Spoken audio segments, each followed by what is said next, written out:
Good evening, everyone. Thank you. Thank you so much for coming out tonight. Isn't it great in Las Vegas when the heat breaks and the skies are beautiful at night? It's what we live for. And with such great weather, thank you for joining us tonight as we celebrate an amazing woman and her generous donation to the university libraries. My name is Maggie Farrell. I have the honor of being the Dean of Libraries here at UNLV. Before we get started with tonight's program, there are a few people that I would like to recognize. First, I would like to thank Chancellor Tom Riley for stopping by. He had a class tonight, so he's teaching tonight. But his stewardship, along with President Miena, helped to make Bev's gift for the libraries possible. And today and tomorrow are exciting days as we talk about diversity at our NCHE institution. So I know that the Chancellor and the President have been quite busy over yesterday, today, and tomorrow with a number of events. So I appreciate their time in joining us tonight because we are talking about adding to the diversity of our collections. I would also like to recognize our library's advisory board members. These are a group of dedicated individuals who support the mission of the libraries. Please stand while I recognize you. So April Becker, Marty Blond, Betty Lacombe, Jennifer Lewis, Jim Fry, Flora Mason, and Sarah Price Mason. Please give them a round of applause. So, great friends. I'd also like to acknowledge Victor Way. Victor is our interim vice president of philanthropy and alumni engagement. Victor, welcome. Thank you, Victor. To start our program tonight, I'd like to ask President Marta Miena to come forward to make some remarks. Welcome, President Miena.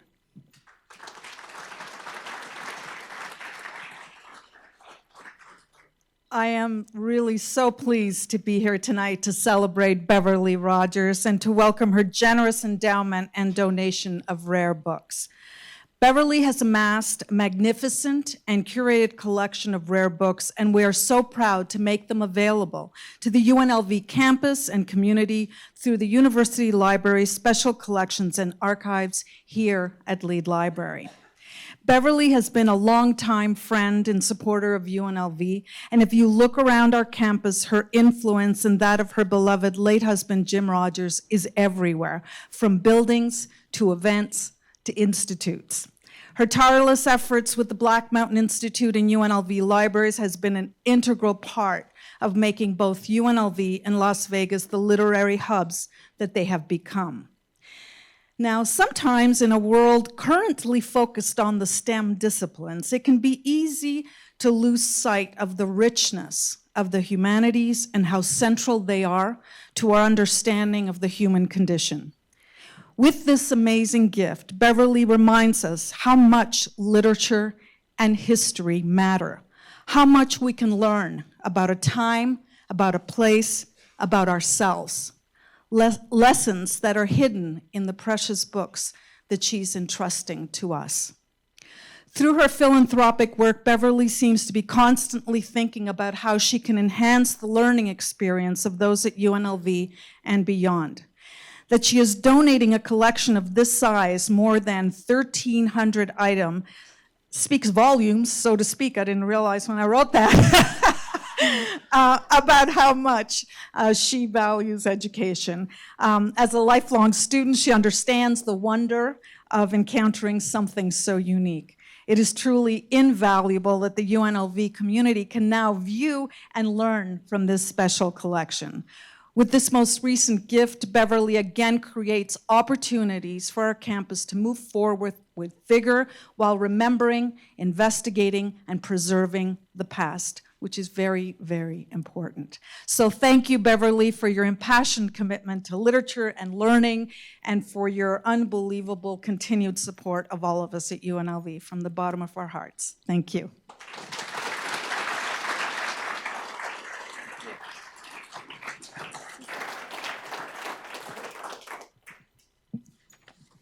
Thank you, President Miena. It's really good to have you here this evening. It has been my pleasure over the past several months, I've been at UNLV for just over 2 years, to get to know Bev. This passion for literature and book arts is evident. And when Bev raised the possibility of UNLV as a future home for her collection, I have to tell you that we were stunned. Every gift to the libraries is transformational, as we are able to provide services, collections, and support for students that otherwise would be quite difficult.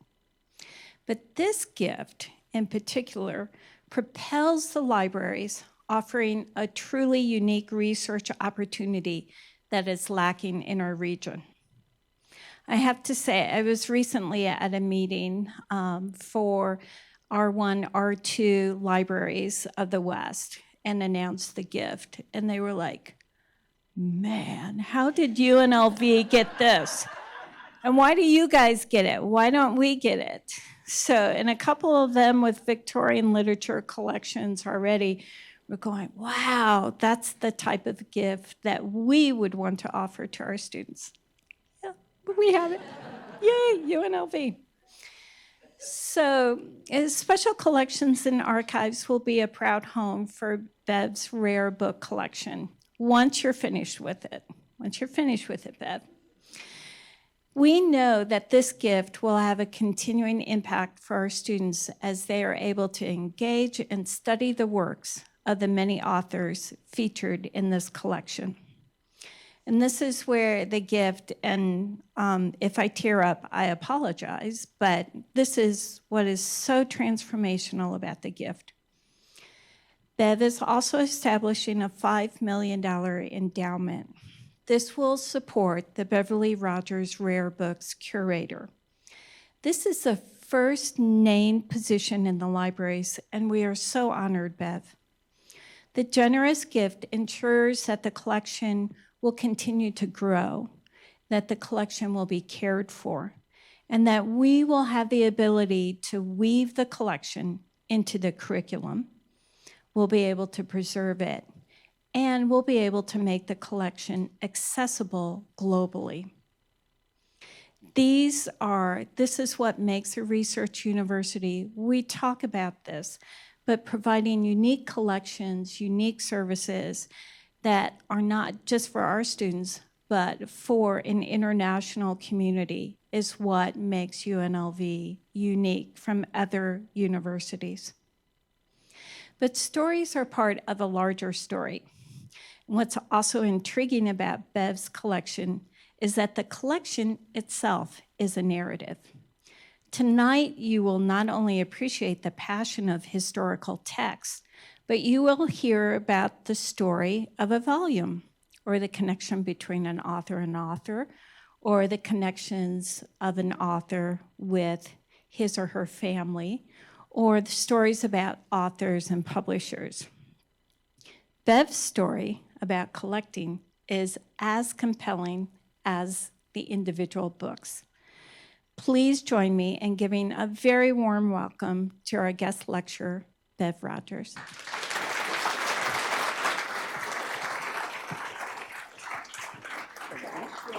Thank you. Okay. I may need that. I may need this.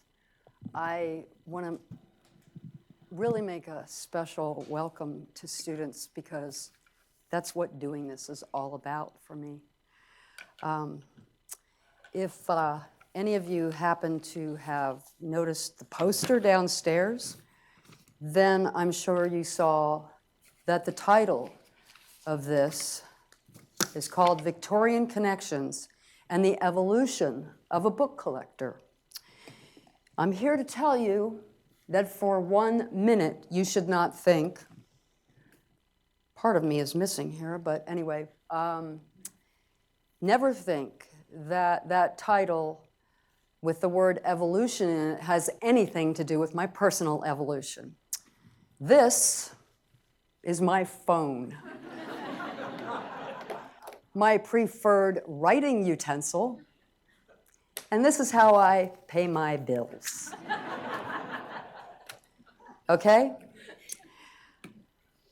So what this is about is what I consider a treasure, a selection of artifacts from the era of one queen who reigned nearly 64 years over the empire that covered 1/5 of the land's land surface by the time she died. And what has evolved is the focus and objective of the collector who amassed these gems. This is the book, which I'll be happy to tout to anyone after, that was an airplane read that started it all. And I want to let you know, while some people are coming in here, also, I'm going to talk for about 3.5 hours.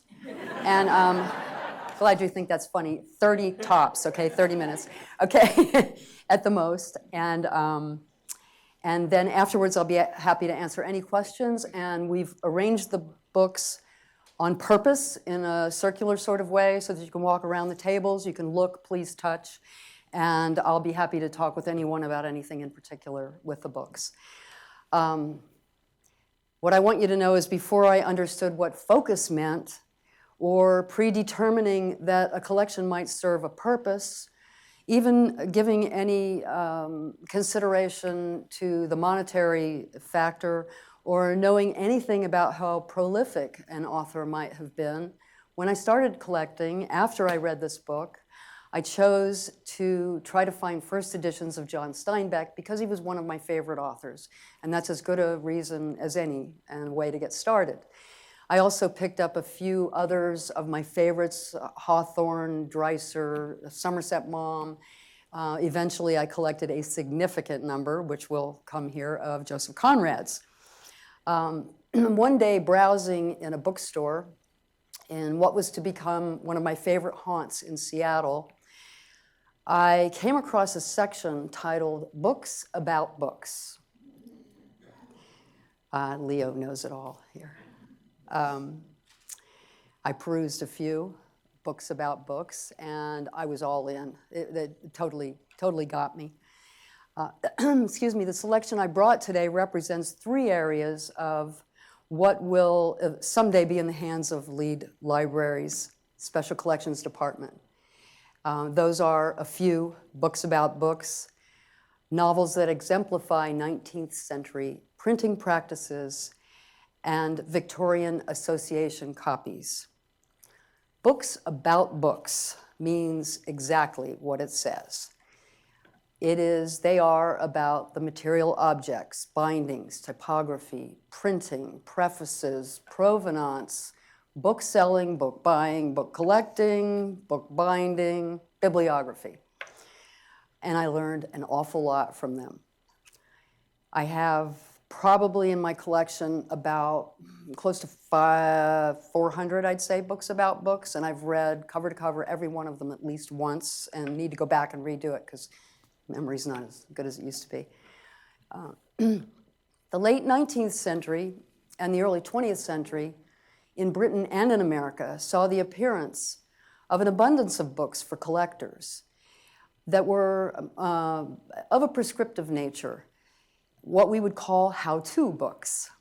Each sent me on a research expedition to study everything from the history of auctions to bibliographical minutiae.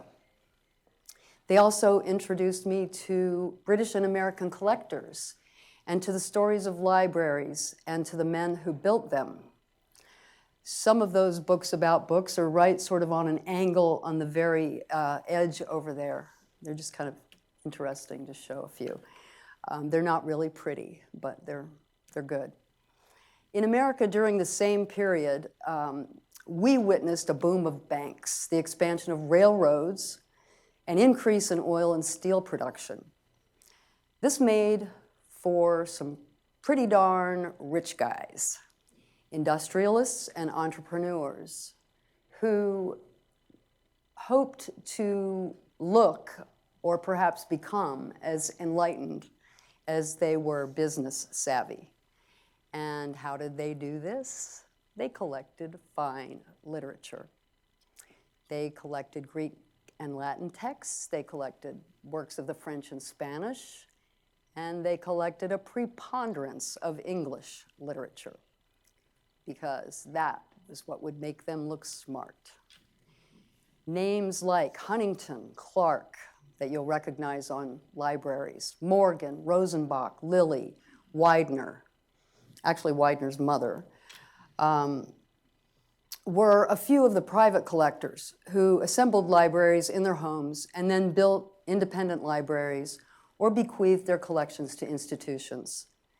Others who were not collectors, but philanthropists who appreciated and recognized the benefit, like Houghton, Carnegie, and Peabody, endowed libraries. These individuals had the foresight to realize that if America could be a world leader in the technological and economic, in the area of technological and economic growth, then libraries would be the foundation of academic and cultural achievement. I mention these early American collectors, not only for what they established, but because, excuse me, each of them, many of them who came later, got caught up in what we call first edition mania and found themselves duped. This is what brought me to the discovery of a 19th century book collector and forger named Thomas J. Wise. Between 1887 and the early 1900s, Wise created and propagated fake first edition pamphlets of poems, essays, and speeches by over 20 popular Victorian authors. The story's a real-life mystery in which I was and am still engrossed. He never messed with the text. He was in it for bilking collectors, and primarily because they were across the pond and easier to American collectors.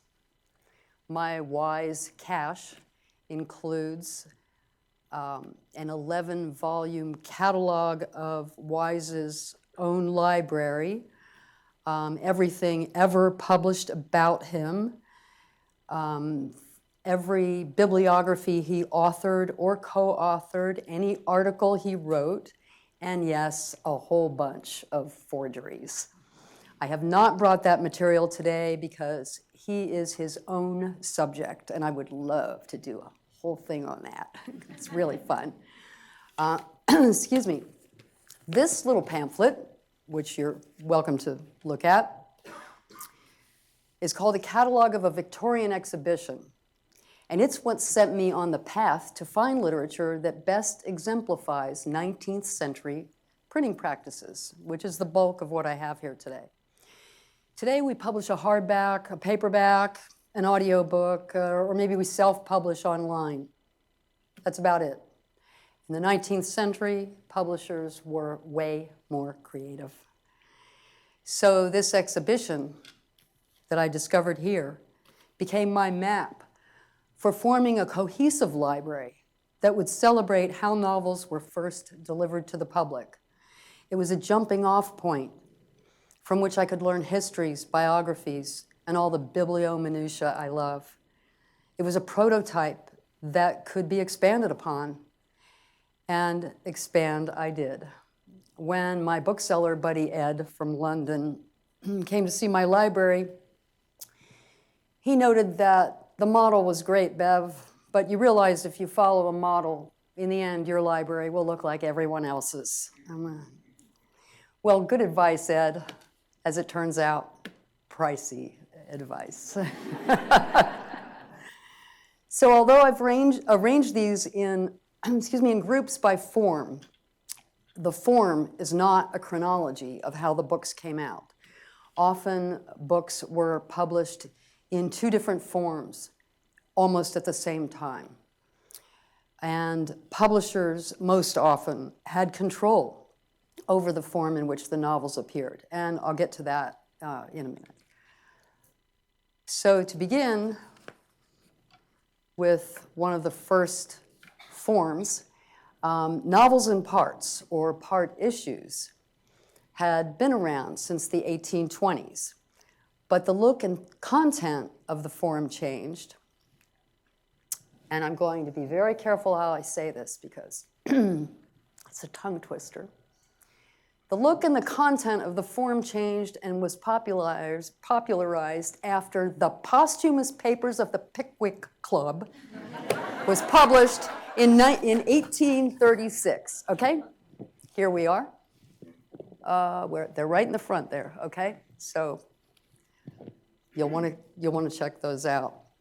The importance of part issues is that they put novels within the financial reach of the middle class, and at this point, there was a growing readership in the middle class. The form lasted until 1875. I have up here samples from the Pickwick Papers in parts, 1836-7, Middlemarch, the Virginians, which is something Thackeray wrote about our American Virginians, Vanity Fair, Tower of London, and the Last Chronicle of Barset. That's just a few samples of what's in the collection. Magazines were another form, mostly owned by book publishers, except in the case of Dickens.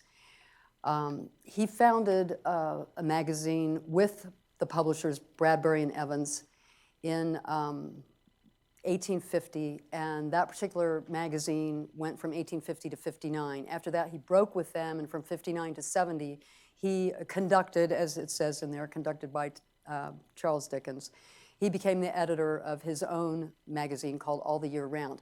All of the magazine samples I have there, except for one of the later ilk, are bound. A lot of the people during the 19th century either had the magazines with the stories in them, or they would, and then after they collected so many, they would have them bound up. So some of mine are original binding from the people who actually had them bound up. Some of them I've had rebound by my most excellent binder here in the front row. And and I'm happy to introduce you to anybody that can help you out with anything like this. Anyway, the distinction between the two household words and All the Year Round was that when Dickens took over with All the Year Round, he ran more long-form novels. And sometimes a novel that came out later in book form, it might have been published first in the magazine, and sometimes it came out simultaneous with the magazine. The interesting thing about the magazines is that there's no author attribution. So we today might know that The Woman in White was written by Wilkie Collins, but I have one of the books open to The Woman in White, and you can't find an author's name anywhere on anything. I have a little card up there that lists several of the magazines of the day, because there were a lot more literary magazines than we have today, for sure, and a lot more than I have out there. And then I put some of the novels where they first appeared in the magazine, so you can kind of see that. Dickens was a master collaborator. Some of his success totally can be attributed to the fact that he solicited authors. He read other people's manuscripts. Sometimes he worked hand in hand with a lot of other authors to actually improve their work. After those two, and partly during, there's a sample of a magazine called Cornhill, which was edited in the beginning by Thackeray, later by William Ainsworth. And there's Bentley's Miscellany. Bentley's was a publisher who did all kinds of things in all different forms, and that's one of the things they did. Then I have an example of a magazine called The Strand, which was a phenomenon of the 1890s. The Strand's second volume came out with A Scandal in Bohemia, which was the first of Sherlock Holmes' 24 stories. And I believe the distribution of the magazine at that point rose by about 30,000, which was huge. Then there's an example of a magazine called The Yellow Book, which went from 1894 to 1897. It was dubbed a new kind of journal. It was conceived by the artist Aubrey Beardsley and Henry Harland. Its aim was to separate the literary side from the artistic side. Noticeably missing from the Yellow Book, you might think it might contain some works by Oscar Wilde, but no, he was deemed too extreme for the Yellow Book editors. Excuse me, and in another magazine from the 90s was called The Savoy, which I just got recently. It was very short-lived. Similar philosophy to, and again with Aubrey Beardsley, this time with another partner, Arthur Symons. And they thought they could make a success of just carrying brand new authors. They made it from January to December of 1896. And please excuse me. I don't usually talk this much in a row. Okay. So I'm moving from left to right here as I speak. So when you go to look at the books, you'll be able to realize that. The next section is the 3-volume novel. Okay, sometimes 2, sometimes 4, but mostly 3. And it had the longest life. In 1823, a hymn writer and librarian named Charles Moody revived the notion of the circulating libraries of the 1700s and started a chain of libraries. These were not free public libraries as we know them today. Books were loaned individually for a price. Moody improved the distribution and started including a lot of the more rural areas and cut the price to half of what the smaller libraries were charging. He added a yearly subscription so that people could rent a book, take it home, read it, take it back, exchange it for another one, which was great for him because if the novels were if they were 3 volumes, you know, you can only take 1 volume at a time for your subscription unless you had multiple subscriptions. So you read the one, you bring it back, and so forth.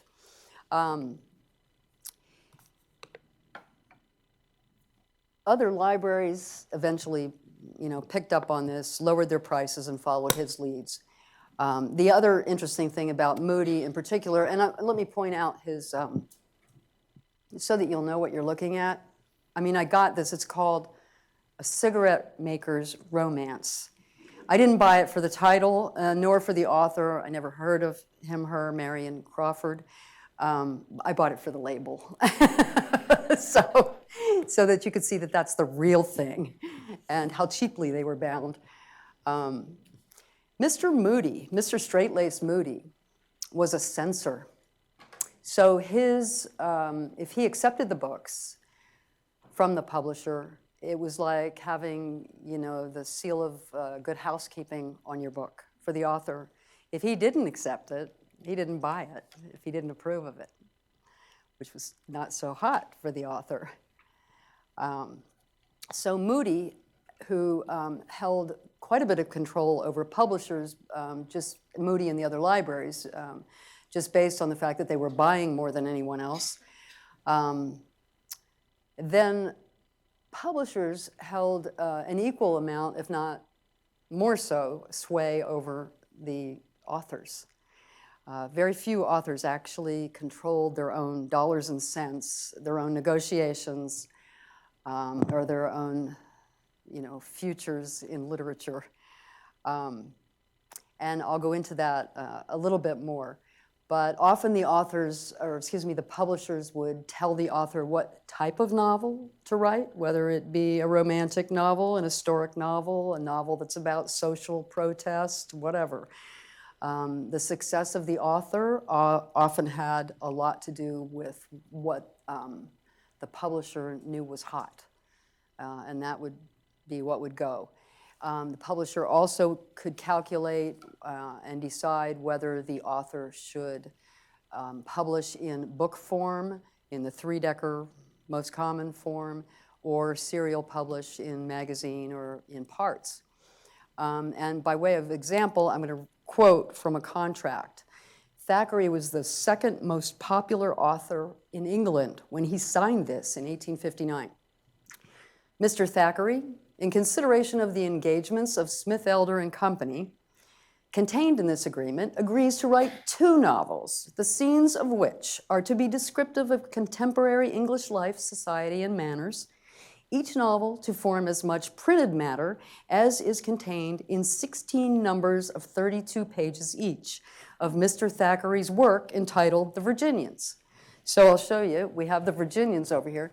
Most of these novels that came out in parts came out in a chapter a month. And they came out, so for 18 months, imagine taking this long to read the book, okay? So you get one chapter every month. For 18 months, you get 2 chapters in the 19th month, chapter 19 and chapter 20. The Virginians, which is up here, happens to be 16. So, and when they say of 32 pages in each section, that's, you know, how many pages in each. They told him what to do. But he did okay in the end. He did just fine in the end, as did Eliot and Dickens, who were the top moneymakers of the era.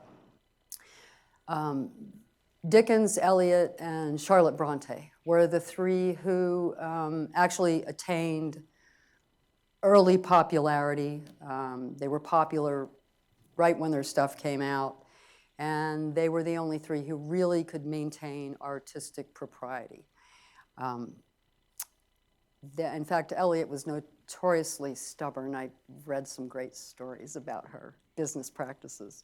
And then there was Trollope, who eventually became popular and successful, but it took him 16 publishers to get there.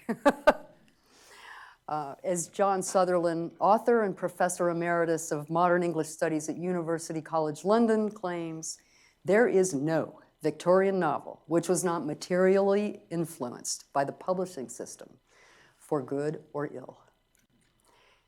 So when we're finished, you can take a look at all of these. Over here we have some reprints and some original novels that came out in single volume. I want to point out this one. It's kind of like why I bought the Moody's, because I wanted that, you know, ugly label thing. Okay, the name of this book is Irene Iddesleigh. It's written by Amanda McKittrick Ross in 1897. And her claim to fame is that she is widely accepted as the worst Victorian novelist ever published, which is, of course, why I had to have it.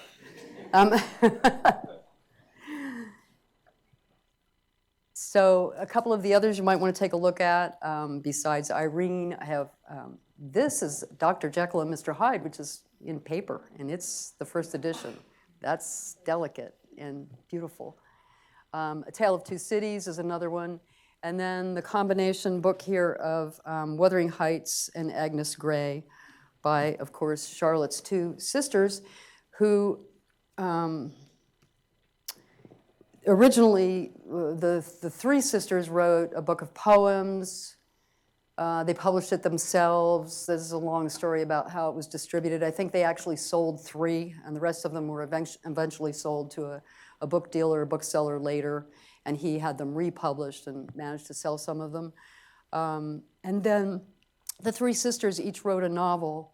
Charlotte Bronte's novel was rejected, and what was published was Wuthering Heights and Agnes Grey by the 2 sisters. But what actually happened was Charlotte hurried up and wrote Jane Eyre, which is over here, by the way, and beat them to the on the publishing date.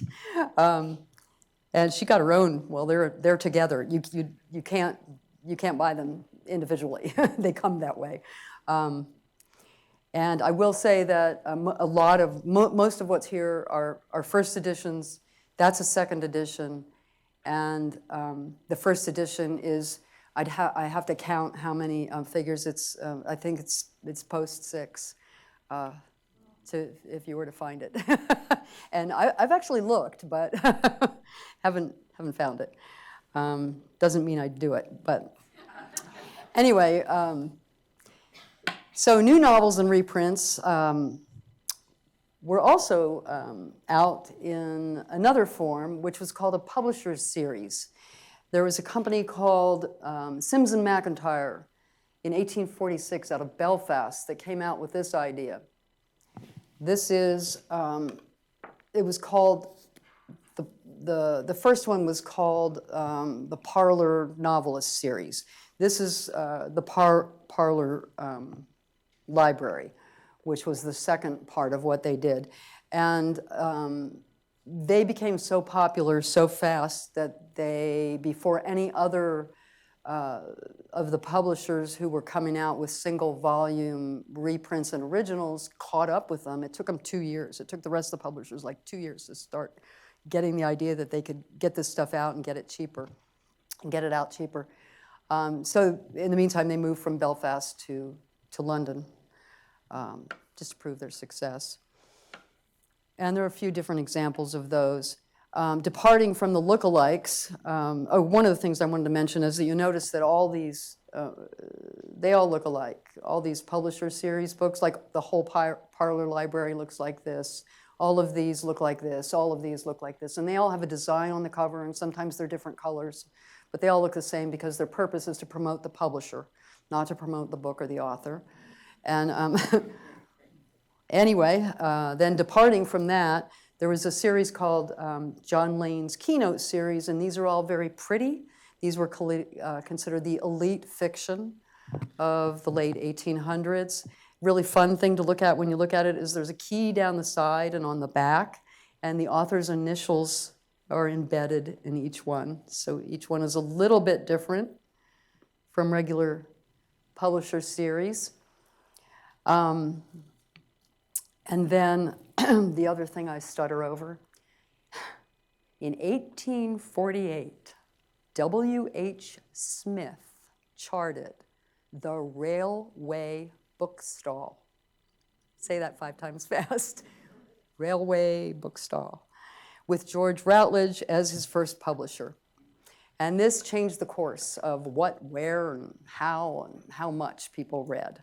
This was the first mode that best took advantage of middle-class readers' newly acquired spare time because they could sit on the train and read.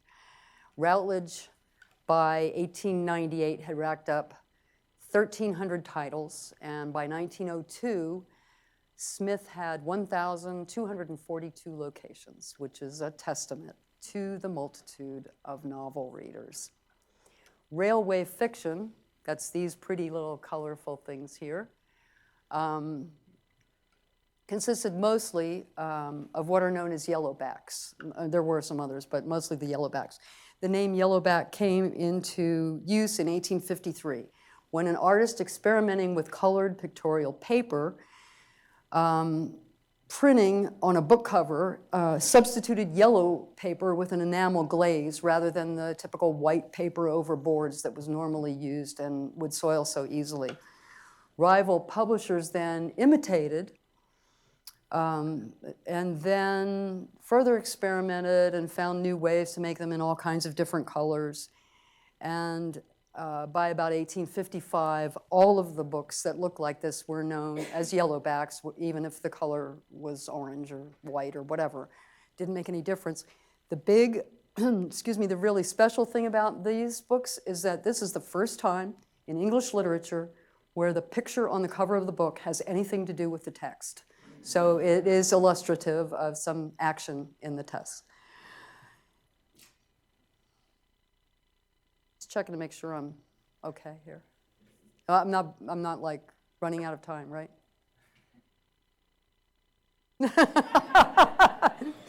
Okay. Today I focus on association copies. So everybody wants to know what that is. Association copies are books that demonstrate an association, as Maggie mentioned, between an author and someone with whom he or she had a relationship. A friend, another author, someone integral to the publishing, sometimes someone in the book. And the term association also has to do with the provenance or the previous owners of the book. And it's usually revealed by a book plate or a signature. And what I have here, which I'm happy to show anybody individually or you can take a look at, is Wilkie Collins' copy of the Pickwick Papers, the posthumous papers of the Pickwick Club. I have letters from Dickens to Wilkie Collins. They were good friends. They were actually quasi-related for a time. And they wrote and collaborated on several different things, mostly plays. Collins wrote plays. Dickens and his family acted in them. Then I have a book by Collins, Legacy of Cain, with a letter about the person to whom he dedicated the book. A letter that was found, it's a woman who found this book like virtually in the attic or in her mother's estate or something, and discovered that she was the great-granddaughter of the person that's the book's dedicated to. There's a book called Legends and Lyrics, which was from Dickens' library, and his bookplate is in the front, and from the library of bookplate is in the back that was put in his library after he died. I have Thackeray's copy of George Eliot's Mill on the Floss, which is in his personal binding, as a lot of 19th century people of means did. They would buy the book and have it bound in their own personal binding, and their entire library would look the same, which is very pretty. There's also his blind stamp initial in it, so there's a magnifying glass there so that you can know that I'm not making that up.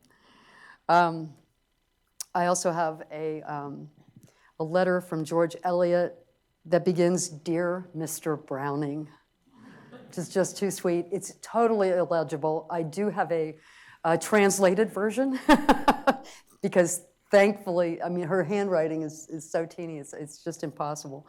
And I also have one of my favorite things of all time, Eliot's reading copy of John Donne's collected poems, 1633. It is a first edition of John Donne's collected poems. There is in pen, a list of 10 in this very teeny tiny, authenticated George Eliot handwriting of her 10 favorite poems in the book, inside the book. And then I have, a copy of Oscar Wilde's Importance of Being Earnest, which is the book he published right after he got out of prison. And it is one in which, it's one he signed, and it's one where his signature is entirely different from his other signatures. And the Wilde kind of trails off like he's a sad man. Okay. Again, I'm happy to show anybody everything. Everything in the collection has come about by way of some piece of research that fascinated me at the time, and there isn't anything that fascinated me at the time that doesn't still. I hope to leave a library that's cohesive and yet offers a bit of serendipity to lead. And that bit of serendipity, I would hope, would be something that sort of knocks you off your feet in a way. So here's to serendipity. I have a few things up here besides my checkbook, phone, and pencil. Excuse me. And that is some things I've picked up that have nothing to do with any of this. They're just fun. They're just cool. Okay, this is 19th century. This is a book called The Life of Man. It was very popular in its day. It's quite heavy. And it's about the 7 ages of man, and it has some beautiful pictures in it. I bought it at a book fair, but I mostly bought it for this reason. It came with this, which you really should pick up. It is the copper plate that was used to do the picture that's in the front, so you'll be able to see that. And also, my buddy Aaron here says that he can do that, because they tell me this plate is as good today as it was then, and that it can be reused. So he's going to do it. Huh. Yeah.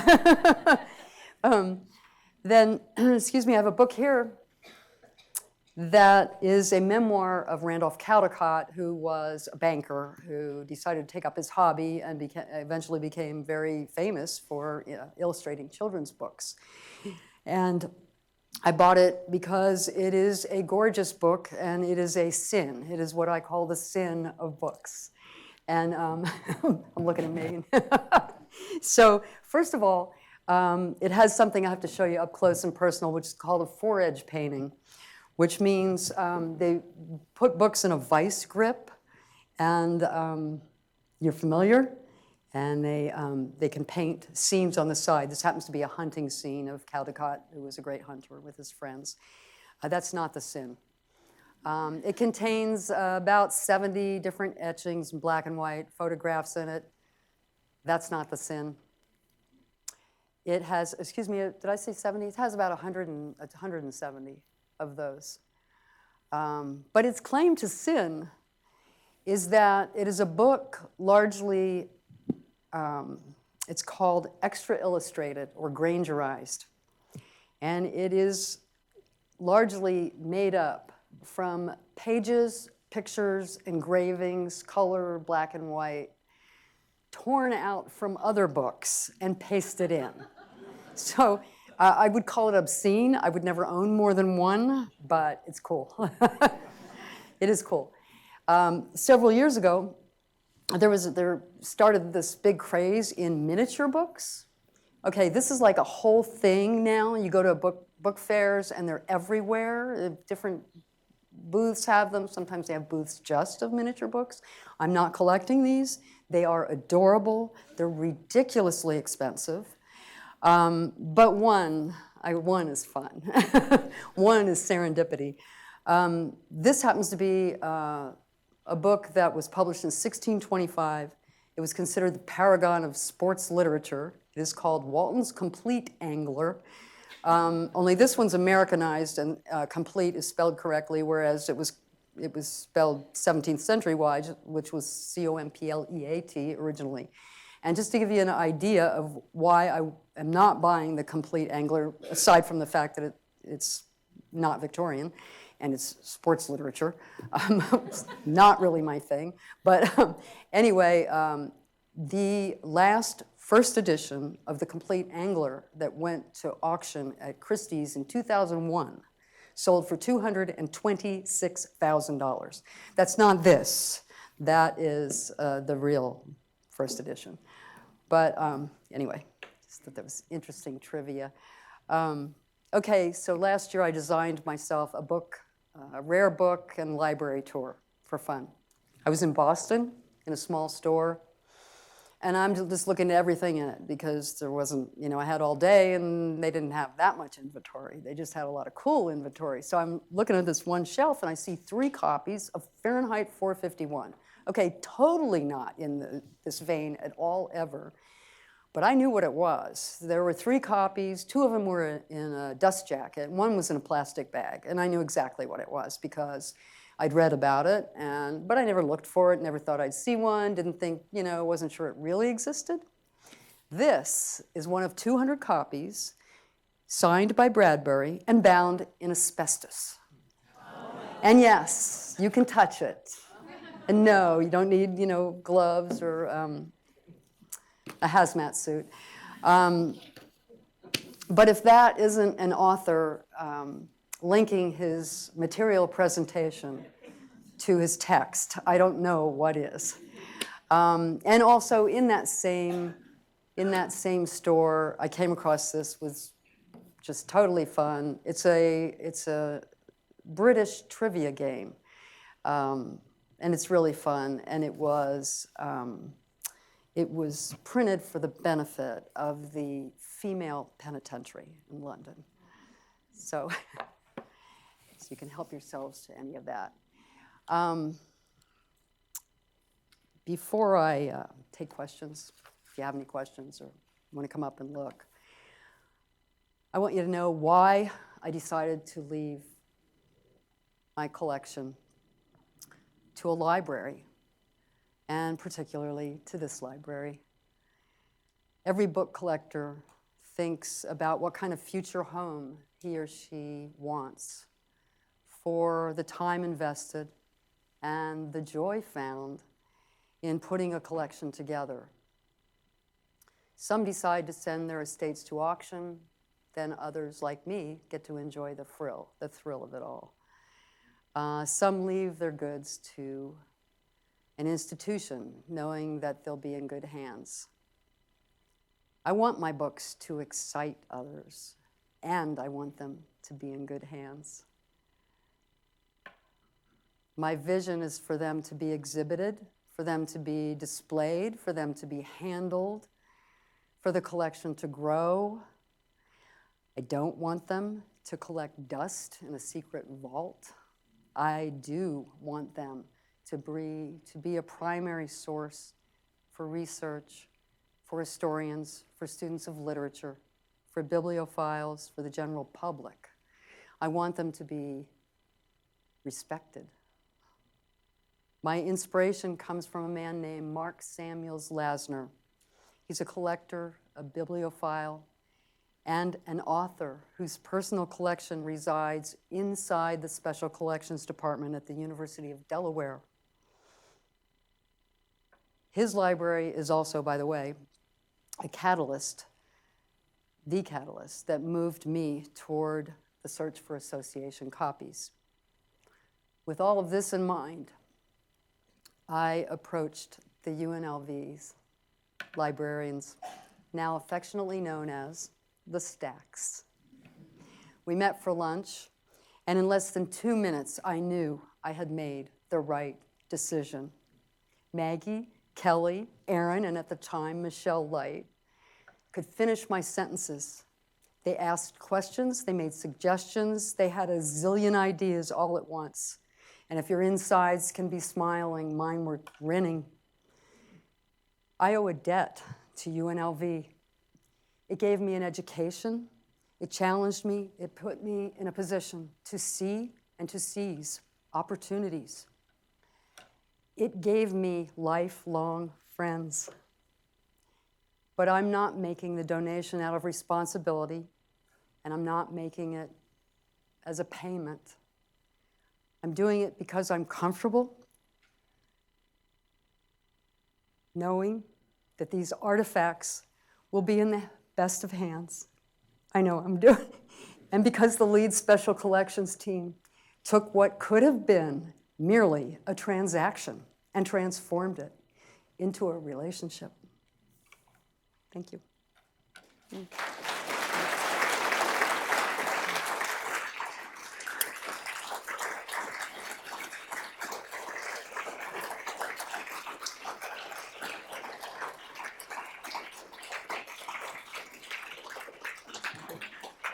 So please come up, look, and I referred, I mentioned this to someone else earlier and referred to the sign, which is like too touching for me to even talk about, at the 9/11 memorial that says, please touch the names, please touch the books.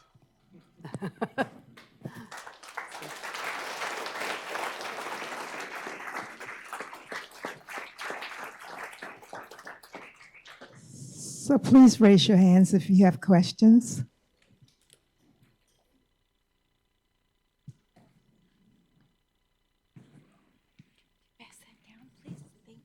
Thank you so much. Bev, this is a truly wonderful gift, as this whole room knows. And I've seen some of your books over a good many years. I'm so enthused that UNLV's special collections will have them, but I have a question as well about your endowment for the position, the new position in special collections, the caretaker And I'm position. sorry for looking around. I didn't know where you were. Oh, it's I'm like, sorry. It's like the mic is like, yeah. Okay. Right I'm over sorry. here in omnidirection. That's why I was doing this. I was like, oh my gosh. And so the question is, what do you envision for the new person that your endowment will support in special collections, and how might that grow special collections, yours in particular? Part of the endowment, though, we will have some funds set aside for acquisition. And we have like a sort of, done a sort of guideline. There will be no ever like porn. I'm serious, like, I'm dead serious, included. So there are, lists of suggestions and whatnot will be included. But also, the curator's position will include putting together exhibits a la this, taking the books somewhere if necessary, holding little lectures for students, that kind of thing. The curator will also be someone who is, and I don't know the details on this, the librarians will know, available for the entire special collections department for other kinds of books as well. Does that answer your question? Yes, That, thank you so much. I think we have a great opportunity to collections through.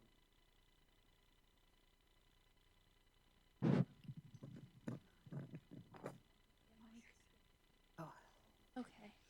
oh, that's good. Thank you. Now I can see you. Hi. Thank you for your donation. I just want to know, do you have like a separate collection that you just read, and like, do you have any books that you've just like read over and over and you like love the cover off of and annotated and whatnot? But Or yeah, do you they're have, not like, these though. do you keep them all pristine? No, collectors have what you call reading copies. That's what I wanted to know. And what are like your They're favorites? paperback. You can take them in the pool. Those kind. Yeah. Yeah, and what are your favorites of those? What What are my- your favorites of like those ones that you have that you just read in the pool and whatnot? Oh my gosh, of this century or of just regular stuff? Because I read a lot, but I read a lot of contemporary novels and nonfiction as well. But gosh, of these, I don't know what I'd call my favorite. I think I enjoy George Eliot's books a lot, but possibly more so because I've read a lot about her. So, and I'm really impressed by the human being that she was and the way she thought and her philosophies and everything. So when I read her books, I think about those kind of things because they aren't all, that wonderful as far as, like great reads. But so that would be one of my big favorites. Also, I love anything by Wilkie Collins. Have you read him? Okay, if you read, I'm not going to say if you read one, you've read them all. If you read 3, you've read them all. Okay, I've read more than 3, enough to know that I've read them all. But but they're great. He's like the first real mystery writer. So.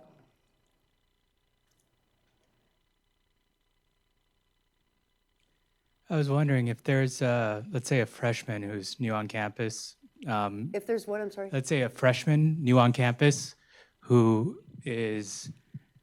reads on a Kindle, if anything. Do you have any idea of a pitch that would get that new reader interested in old books, old publishing, to incite them? That's an interesting question. Are you talking about just reading literature in general, or this particular era, or?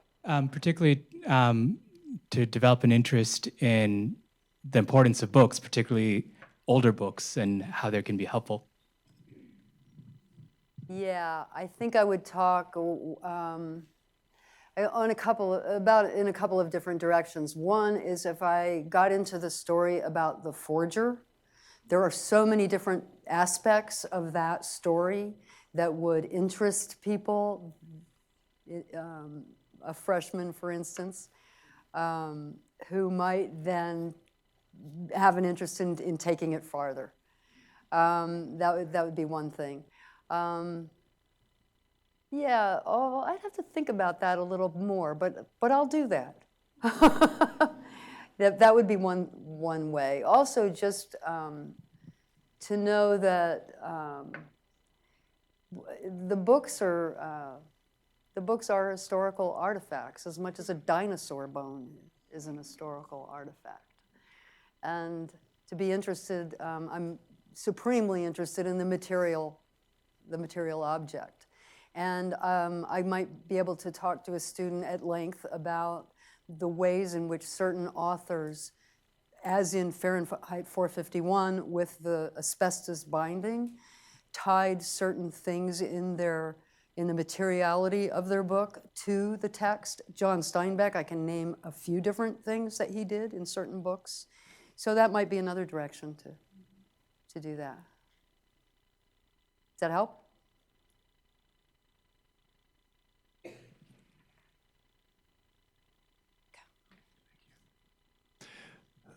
For many collectors, it's the thrill of the chase. Do you have a good story about that? Oh, wow, okay. Okay, I'll give you the story about something I don't have here. I have a couple of them, actually, but there's one I don't have here, which is which happens to be at the writer's block on display right now for Halloween. It's Dracula. And there are a lot of copies. There's some confusion about Dracula was published in 1899, but apparently there are 15 different 1899 versions of it. Not versions, but actually issues, printing issues. And they're sort of all conflated, and it's you have to really have someone who knows what they're doing to figure it out. And I have a bookseller, I've I have a handful of really good booksellers that after more than 20 years, I know them well, I trust them, they help me, they know what I'm looking for, they, get in contact with me frequently. And, anyway, so there's one in Maine who is also the one who found me the Jane Eyre, which was another interesting hunt. But I told him I wanted a copy of Dracula, I wanted a first edition, and I wanted it to be in the best condition possible. So he discovered that there were all these out there, but his word was wretched, that the books were in wretched condition, most of them, and that unless I wanted to get something that he wasn't even sure what issue, it might be 6th or 7th.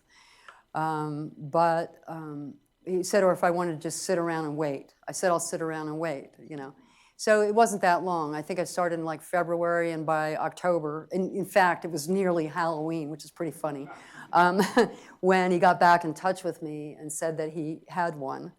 But he did it through a book scout in Canada who is a disabled man who, this is what he does. He knows every bookseller in the world, this scout, and he knows everything that's coming on the market or going to auction every single day.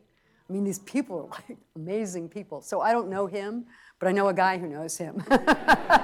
So, and then my other stories are like this. I don't know that, but I do know somebody who knows who knows who knows. So, yeah, and everything that I've bought that, or I would say most things, I have made a couple of mistakes. Nobody can do this without making mistakes. For example, on the parts issues, to get 20 parts that were owned by the same person is really difficult because they have what they call made-up sets. Because, oh yeah, this guy has one, they try to pull together the ones from the best condition. Well, the way you know that they're of the first edition is by the ads. And so you have to have not only a bibliography, but more than that, you have to have an expert who knows exactly what ads were in what editions to know whether they're first. So I have a couple that were where, say, 19 out of the 20 parts were owned by one person and they're first, but the other one they threw in. And I didn't know it till I bought it. And nobody was rooking me or anything. They didn't know it either. So it was just something I was able to check out after the fact. And it's really difficult to, but I don't feel bad about that. It's pretty close. So, go ahead. I'm closer. Thanks, Clayton.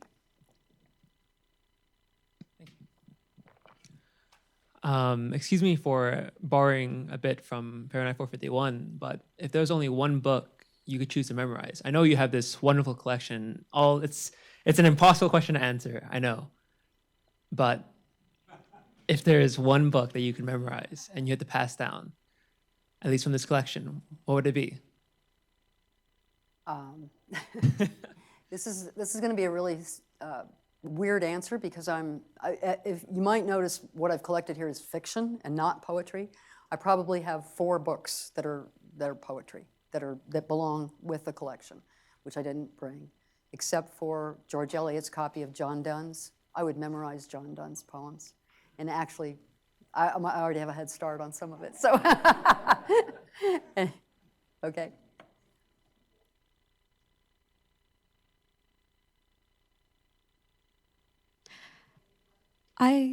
I have no idea what the value of this collection that's being donated to UNLV is, but could you tell me how much does a first edition of Dracula cost? Oh, it's probably different for different people. I know someone here who has one. As a matter of fact, I don't know what his costs, and he doesn't know what mine costs, and I don't think we're talking about it. So, anyway, yeah. Yeah, that's a tough question. I will tell you that I don't know what my collection is worth. I have not had it appraised. I have contacted some appraisers, and it turns out the appraisers want you to do more work than they're going to do, and then they're going to charge you some unbelievable fee. So I have not, plus I have to fly them in from someplace and put them up in a hotel unless I want them hanging about my house. So anyway, I haven't done that yet. I probably will do it. I don't even know unless I sat down and did the arithmetic, which I'm really, I don't mind arithmetic, but I don't even really know what I've spent in total. I have a pretty good idea. I can tell you that the whole collection is worth way more than $1 million. So that gives you some kind of an answer. Oh, Megan. I have two questions. I'm not sure. How did the Dickens auction go?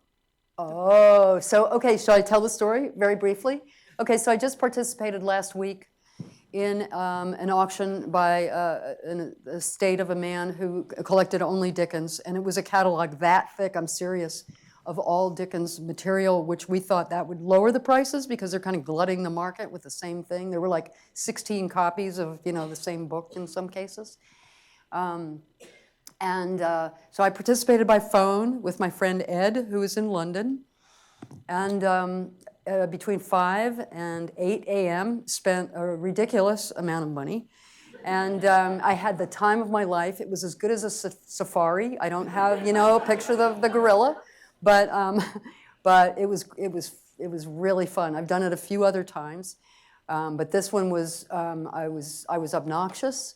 And how it went, I got 6 different items, and one of them is I won't have them for about a month because a couple of them, one of them is a manuscript of a play called The Frozen Deep, which is written by Wilkie Collins, and it was acted in by the Dickens and Dickens family, and Dickens later took that play and edited it into book form.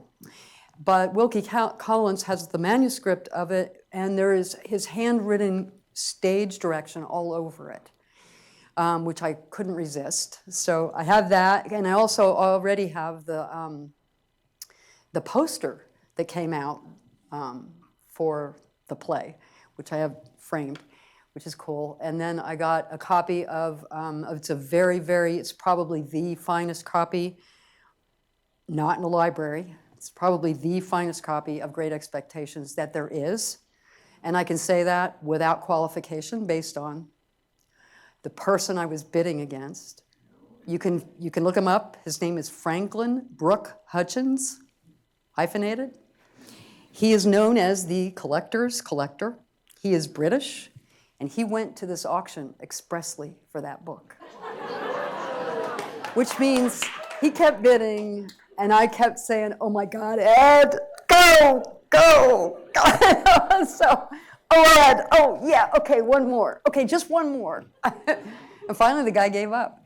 So anyway, yeah. So I had a good time. Thank you for asking. Yeah.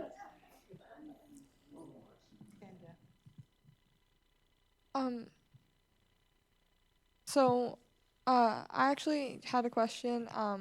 First off, thank you for coming to speak because this is a great opportunity. Thank you. Is there a book that you've always tried to track down but haven't been able to find, or one that you almost bought and then let go and it's kind of like the one that got away? That's a good question. Let's see. The tracking down, well, Jane Eyre took a while to track down.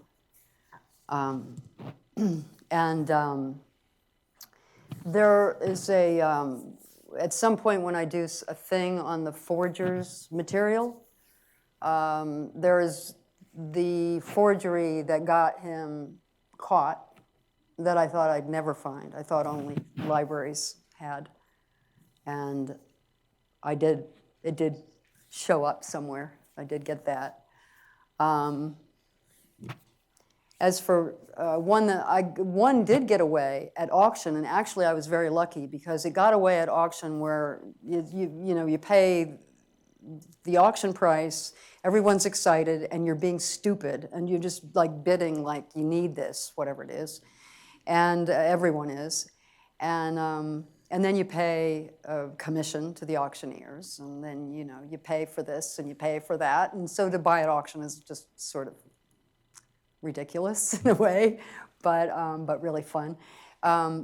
But there was a book, the book of poems by the three Bronte sisters was, when it was originally published, it was put out by a publisher named Alliott and Jones, and they're the ones who only sold 2 or 3 copies. And I forget how many total there weren't very many, and I think maybe 300. And anyway, so to find that with that publisher as opposed to the bookseller who eventually bought it and published it under his own imprint was very hard to find. And I bid on it at auction and did not get it. And a short time later, one came up on the market, and I got it, so I have it. And it's beautiful. It's in beautiful condition. So actually, didn't get away. I got lucky. So. Hi. I'm mostly just curious because you had said that a majority of it was fiction, a little bit of poetry, and maybe some nonfiction. So why a majority of fiction, and what's your view on fiction in general? My view is I love it. A lot of it's not really fiction. As a lot of nonfiction, it can be fiction. But anyway, well, I started collecting the novels because I was looking for, based on the exhibition that I saw here, I wanted to put together a collection of books that represented the publishing practices, and that was done through the novels and through fiction as opposed to poetry or anything else. So that's where I got really rolling into it, and that's why. And my view on fiction is that stories are wonderful things. Stories keep us alive, and people told good stories. People have been telling good stories for many centuries, so. It's, yeah. Anyway, I just really, I'm not as familiar with poetry, and which is why I haven't really gone in that direction, but it's one of the directions that I have in the paperwork for the library. Get somebody who knows what they're doing in poetry and have at it. So it can be added to the collection eventually. So I'm still going to work on this collection while I'm around to do so, and I'm still going to show it and take it to classrooms. I'm doing an Oscar Wilde thing in Megan's in a couple of weeks, and I'm doing a Jessica Teague's class, a Steinbeck thing, which I've done before, and I've done different little things for different professors, so I'm happy to do that anytime. So.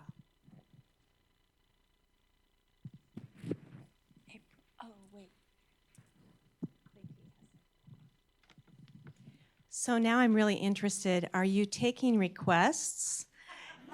Oh, sure. I'd be happy to. So if we as students have a writer that we'd like you to collect, we can make that suggestion. Sure. I will. In fact, I'll give you a clue in case it's in your area. Is I have not done a thing where a lot of collectors will go do what they call they're completists. They want to go, collect all of this author or all of that or whatever. I have not done that, except in the case of Eliot. So there's your clue for a huge collection of one author. But if you just want a sampling, I've done a sampling selection for John Hay, for for his graduate class, and those kind of things. So yeah, anytime. Okay. I'll give you my email address.